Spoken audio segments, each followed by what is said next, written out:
हमारे साथ हैं कांग्रेस विधायक अनूप सिंह। और जिस तरीके का ये विधानसभा सत्र चला है और ये बड़े आश्चर्य की बात है कि जब मुख्यमंत्री का संबोधन हो रहा है उसमें भी पूरा विपक्ष एक तरीके से वॉकआउट किया हुआ था। नई बात तो नहीं है, वो कोई नई बात तो नहीं है। पिछले 6 साल से मैं विधायक हूँ और मैं देख रहा हूँ कि मुख्यमंत्री का अभिभाषण तो छोड़ दीजिए, जब सरकार का उत्तर भी आता है तब भी विपक्ष वहाँ पे नहीं बैठता है। विपक्ष बस मीडिया के माध्यम से लोगों में कन्फ्यूजन, लोगों में इरिटेशन, लोगों में एक सेकंड थॉट पैदा करने का काम करता है। लेकिन जब सरकार अपनी उत्तर देती है तो उस उत्तर को सुनकर मीडिया में बयान देने से विपक्ष डरता है। तो बीजेपी की जो ये स्ट्रेटजी है उसको आप किस तरीके से देख रहे हैं? ये एक तरह से वॉकओवर दिया जा रहा है हेमंत सोरेन को। ये स्ट्रेटजी बीजेपी ने पहले भी अपनाया था। मुंह के बल गिरे, वापस हम जीत कर आए, ज़्यादा बहुमत से जीत कर आए और आगे भी हारेंगे अगर ये स्ट्रेटजी से ये बाहर नहीं निकले। देखिए, विपक्ष को भी जनता ने चुना है और सत्ता दल को भी जनता ने चुना है। सत्ता दल के लोग अपना काम कर रहे हैं, विपक्ष भी अपना काम करे, इसीलिए जनता ने भेजा है। विपक्ष को भी हाउस में बैठकर पूरा प्रोसीडिंग का फ़ायदा उठाना चाहिए। अच्छा, अभी 5 राज्यों में चुनाव है, आपको भी उसमें बड़ी जिम्मेदारी दी गई है। इसमें 2 असम और बंगाल, ये 2 महत्वपूर्ण चुनाव माना जा रहा है। और असम में मुख्यमंत्री हेमंत सोरेन भी अपनी दावेदारी पेश करें कि माना जा रहा है कि वो भी सीट उठाएंगे, क्योंकि उन्होंने स्टार प्रचारक का भी ऐलान कर दिया। तो हेमंत सोरेन की जो असम में एकला चलो की राह है, उससे आप लोग कितना कंफर्टेबल महसूस कर रहे हैं? नहीं, बहुत कंफर्टेबल है, ऐसा कुछ नहीं है। हेमंत सोरेन जी का प्री अलायंस हो या पोस्ट अलायंस हो, अल्टीमेटली पोस्ट अलायंस के माध्यम से हम साथ ही रहने वाले हैं। और चाहे हेमंत सोरेन जी अकेले लड़ें या फिर साथ में लड़ें, बीजेपी ही डैमेज होने वाली है वहाँ पर।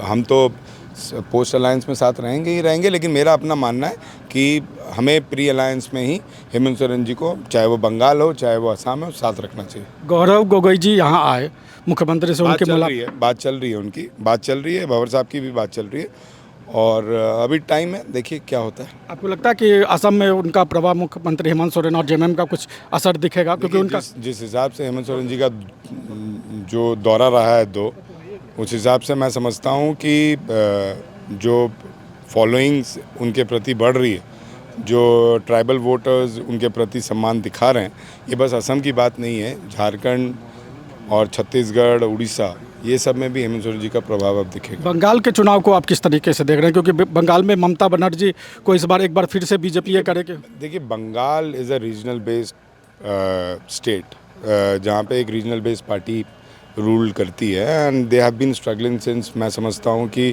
उनका जो इतिहास रहा है वो डेकेड्स का रहा है, 6-7 डेकेड्स का रहा है। तो वो एक ही दिन में आप उसको नहीं कर पाओगे। लेकिन हाँ, अल्टीमेटली ममता बनर्जी जी की जो आइडियोलॉजी है, जो कांग्रेस की आइडियोलॉजी है, जो हेमंत सोरेन जी की आइडियोलॉजी है, वो सेम है।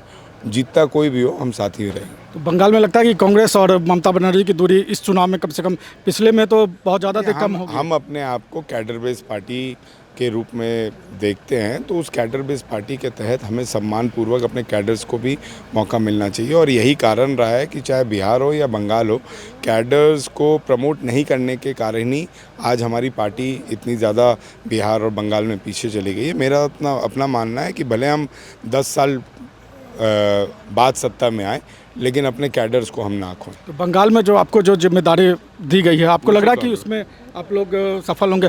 और झारखंड के संदर्भ में उसमें एक सवाल मैं जोड़ना चाहूँगा कि सफल होने का मतलब बस जीतना नहीं होता है। सफल होने का मतलब हराना भी होता है। अपने लीडर्स को यूनाइट रखते हुए, अपने कैडर्स को सपोर्ट रखते हुए और अपने विपक्ष के आइडियोलॉजी को हराना, ये भी हमारे काम है। अच्छा, बंगाल के संदर्भ में बात कर रहा था, तो वहाँ जयराम महतो भी बंगाल में अपना दमखम दिखाने की तैयारी कर रहे हैं। असम में हेमंत सोरेन देख रहे हैं। तो ये लग रहा है कि जो 2 रीजनल पार्टी हैं वो क्षेत्रीय छत्रप की तरफ बढ़ रही हैं, क्षेत्रीय छत्रप के सेंधमारी। मैं तो समझ रहा हूँ हिंदुस्तान सबका है। जयराम महतो जी को बधाई है, थोड़ा देर से ही समझ में आया, लेकिन समझ में तो आया कि बंगाल के भी वो हैं।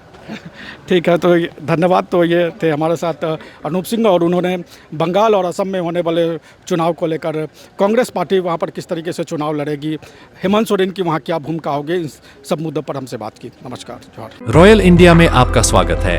भारत के सबसे विश्वसनीय सोलर मोटर पंप और MPPT कंट्रोलर निर्माता रॉयल इंडिया का high performance movable trolley solar water pumping system प्रस्तुत है। बेहतर दक्षता के लिए डिजाइन किया गया और आसानी से ले जाने योग्य। सरकारी परियोजनाओं के लिए अनुमोदित देश भर के कॉन्ट्रैक्टर्स और एजेंसियों की पहली पसंद। एमएनआरई द्वारा अनुमोदित, उल प्रमाणित, उद्योग मानकों के अनुरूप स्वदेशी उत्पाद। सार्थक ऊर्जा समाधान के लिए हमारे साथ साझेदारी करें। आज ही संपर्क करें।